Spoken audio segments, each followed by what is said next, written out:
Hello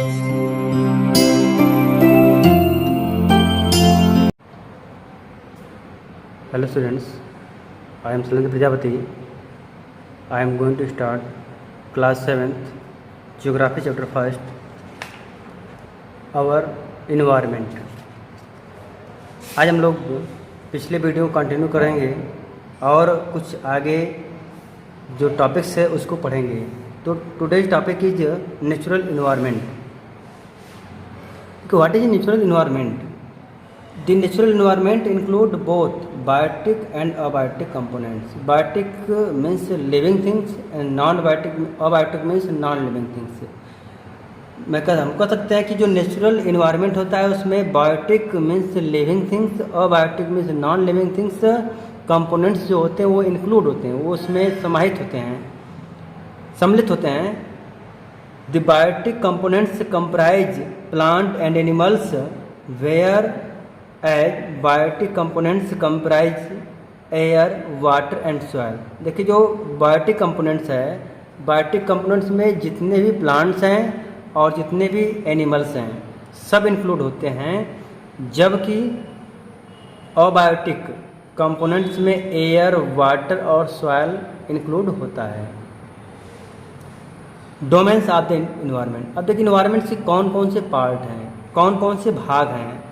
तो हमारे environment के there are 4 parts of our environment: lithosphere, atmosphere, hydrosphere and biosphere. अब देखिए क्या होता है लिथोस्फीयर. लिथोस्फीयर मीन्स होता है स्थल मंडल. लिथोस्फीयर मीन्स क्या होता है? स्थल मंडल. एटमॉस्फेयर मीन्स होता है वायुमंडल. हाइड्रोस्फीयर मीन्स होता है जलमंडल. और बायोस्फीयर मीन्स होता है जैवमंडल. अब देखिए इसको डायग्राम के माध्यम से समझा रहे हैं आपको कि ये हमारा हो गया लिथोस्फीयर. इसको हम लिख दिए लिथोस्फीयर. ये हमारा हो गया एटमॉस्फेयर. और ये हो गया हमारा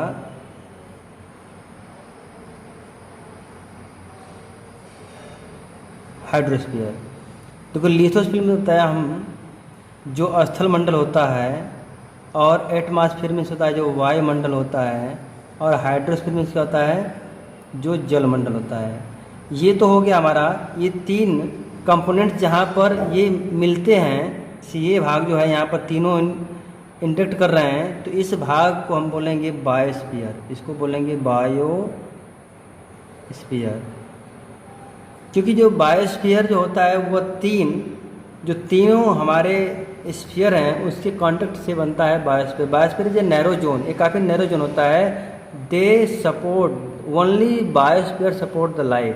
अगर इसमें से किसी एक कोई एब्सेंट रहेगा तो हमारा लाइफ संभव नहीं है. क्योंकि हम सपोर्ट करें केवल स्थल ही रहेगा, बाकी वायुमंडल नहीं रहेगा तो भी हमारा जीवन पॉसिबल नहीं है. ठीक उसी तरह से केवल वाटर ही रहेगा तो बाकी 2 चीज़ें नहीं रहेंगी, या कोई एक चीज़ नहीं रहेगा तो हमारा लाइफ पॉसिबल नहीं है. जहाँ पर ये तीनों इंटरेक्ट करते हैं वहाँ पर एक बायोस्फीयर का निर्माण होता है. अब देखते हैं कि लिथोस्फीयर क्या होता है. The lithosphere is the outer most solid layer of the earth. ये देखिए जो लिथोस्फीयर होता है यह हमारे अर्थ का जो आउटर पार्ट होता है, जो हमारे प्रॉपर्टी होती है उसको बोलते हैं लिथोस्फीयर. अब देखिए इसमें क्या क्या मिला होता है. तो रॉक मटेरियल होते हैं और सॉइल मिला होता है. It is also known as crust of soil. इसको हम लोग क्रस्ट ऑफ अर्थ, हम लोग इसको अर्थ के क्रस्ट या पपड़ी के रूप में भी जानते हैं. एक क्रस्ट में से एक लेयर होता है.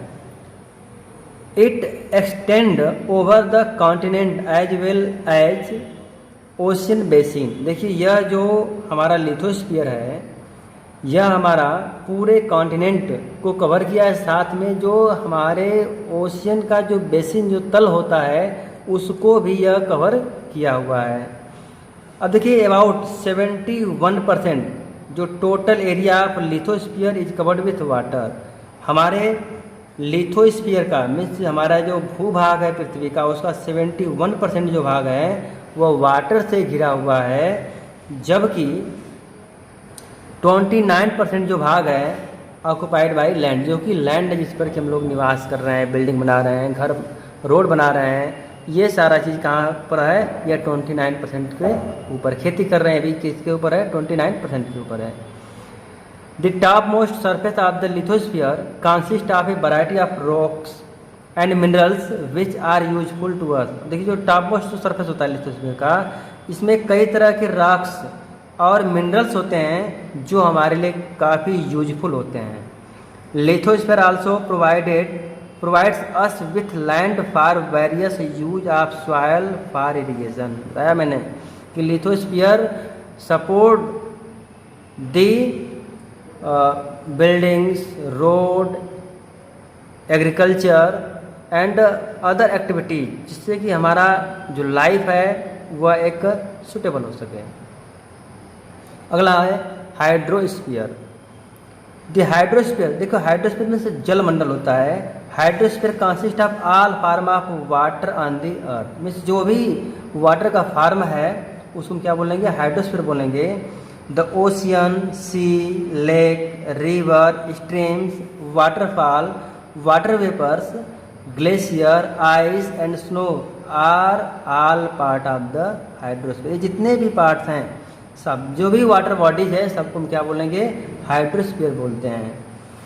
The river and the ocean are source of food and animals and minerals and also allow transportation on their surface. देखिए जो रिवर होता है वह और जो ओशन होता है यह फूड और मिनरल्स का क्या होता है, सोर्स होता है, स्रोत होता है। And it is also allow the transport या वाटर ट्रांसपोर्ट, जो कि वाटर ट्रांसपोर्टेशन करते हम लोग हैं। Beside we know how important water in our daily life. जैसा हम जानते हैं कि जो वाटर है हमारे डेली लाइफ के लिए कितना इम्पोर्टेंट है। We need water for domestic use. देखिए हमारे यहाँ वाटर क्या क्या यूज है आप जानते ही हैं। हम वाटर का जो डोमेस्टिक यूज है, नहाना है, we are bathing, cleaning, washing, ये सारा काम क्या होता है हम लोग वाटर के द्वारा करते हैं। साथ में farmer use the water for irrigating या इरिगेशन, और industry need water for manufacturing. और जो इंडस्ट्री होती है इसको क्या कहती है, वाटर का प्रयोग मैन्युफैक्चरिंग के लिए करता है। कल के टॉपिक में हम लोग एटमॉस्फेयर और बायोस्फीयर पढ़ेंगे। Thank you.